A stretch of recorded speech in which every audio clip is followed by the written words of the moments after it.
This month I'm trying out 2 things. Number 1, I'm making a video every single day. Happy VEDIF! And the second is not drinking. Ooh. I have an odd relationship with alcohol. I love drinking. I used to be pretty bad at it. In fact, the first times I got drunk, pretty much every single time I'd end up with my head in a toilet for at least the whole of the next day. Exactly a year ago, I had the worst hangover ever. I spent 3 days vomiting. I had to have my friends come around and look after me. It was so bad. I thought I was doing a monthly vlog series, but that never happened. But luckily, or maybe not luckily, I have footage of it, so this is me shit-faced. Where are we?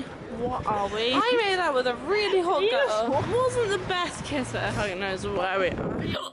You're a piece of shit. How fucking dare you do this to yourself? Why did I do this? Everything hurts. It's 3 in the morning. Is it? So here's what you don't see on the doddlevloggle channel. Hi.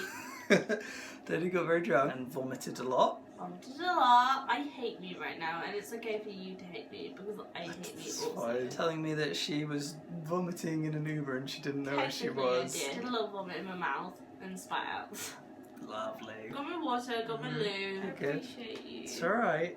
I thought you were in grave danger. God, I'm so Yeah, don't drunk. do that, you'll get dizzy. This is the authenticity, this is the real, the raw shit. Hi, viewers. Fucking hell. I was sick all day yesterday. Basically, I vomited like every single 10 minutes. Dan called me and said, "Do you want me to come around to look after you?" And I went, "No, you're fine." And then I texted him, I was like, "Change my mind, please come." He brought Lucozade and ginger things. Thank you so much. Oh. Anyway, that was exactly a year ago in January. I even wrote a song for it called Rainbow Poison, which I may or may not redo and put up. Yeah, I don't know. Anyway, since then, I noticed it was a problem. My drunk self just has no empathy for my sober self. It would lose all of its inhibitions, and it was as if there was a voice in my head being like, "She'll forgive you." Yikes. I'd get to a stage of drunk where it could go either way. Either, at a certain point in the night, I'd replace my gin with water, say my goodbyes, and then wake up at worst with a headache. Or my drunk brain says, fuck it, deal with this another time. I'd grab just one more drink, and then I'd end up grabbing someone's hairband and seeing that one drink in the toilet, and all of the other things I had consumed that day. Tasty. So for the rest of 2016, I made a decision, and I chose the former, and I ended up not getting vomit drunk for a whole 11 months. Damn you, Xana, and your vodka jelly shots. They're lethal. Who would guess? They're not just desserts, not just food. They contain booze, so much booze. Anyway, my pal Lucy has recently discovered that she has an alcohol problem. I will leave her incredibly insightful video in the description, and because of this, she took the brave decision to try going sober. Now, I noticed that my response to this was, holy wow, I could never do that. That sounds impossible. Uh-oh, do I really think it's impossible? Do I have a problem? Could I not stop if I wanted to? Uh-oh. And honestly, I guess that's what I'm trying to find out this month. I drink to have fun and to feel the buzz, but sometimes I drink because I can't stand not having fun and not feeling the buzz. I've noticed that when I feel really depressed and spaced out, I suffer from derealization. Drinking sort of helps because I can feel the happy buzz and pretend that my spaced out symptoms are just because of the alcohol. It makes me feel better. It kind of normalizes it. That's not very healthy. Also, I've noticed that I pretty much drink every single night.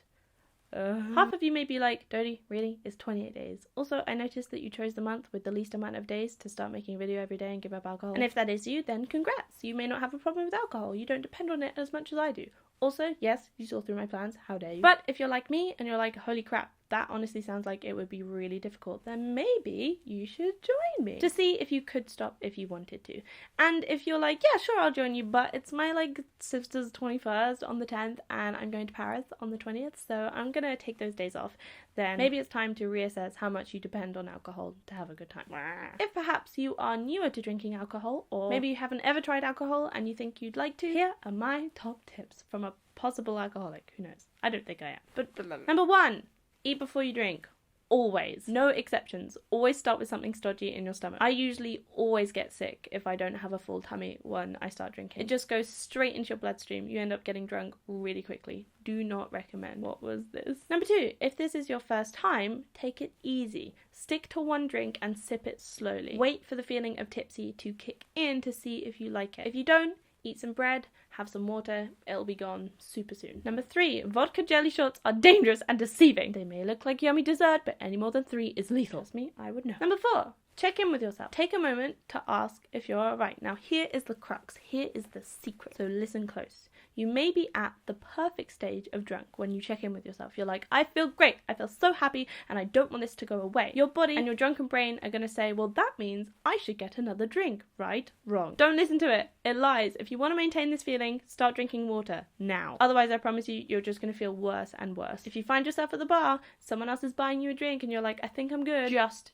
don't drink it. You don't have to drink it. Get water. Water, water, water. Water, water, water, water. Speaking of, number 5, when you get home, immediately pour yourself a massive glass of water and down it. Fill it up again and put it by your bed. So when you wake up at 4 a.m. and the room is spinning and your mouth has like sealed up entirely and it feels like it's full of sand, then you can down that as well, wake up and hopefully only have a headache at worst. Yes, come in. I didn't get my contour brush. That's okay. You can borrow mine if you like. I will. Okay. Goodbye. Bye, have fun. Those are my top tips. I hope they help. I'm not going to need them for the next 28 days. Yippee! I hope. I'm pretty sure I can do this. So, let me know what you think. How do you feel about alcohol? Is it weird that society, especially in London, sort of downplays the idea of drinking too much? It kind of sees it as normal and fun and oh no, I got sick again. I know that it's very different in other countries and cultures, so what's it like where you are? How do you specifically feel about alcohol? Are you teetotal? Do you love it? Yeah, I'm interested. Let me know. That is it for my first day of VEDIF. I'm so excited. I will see you tomorrow. Thanks for watching.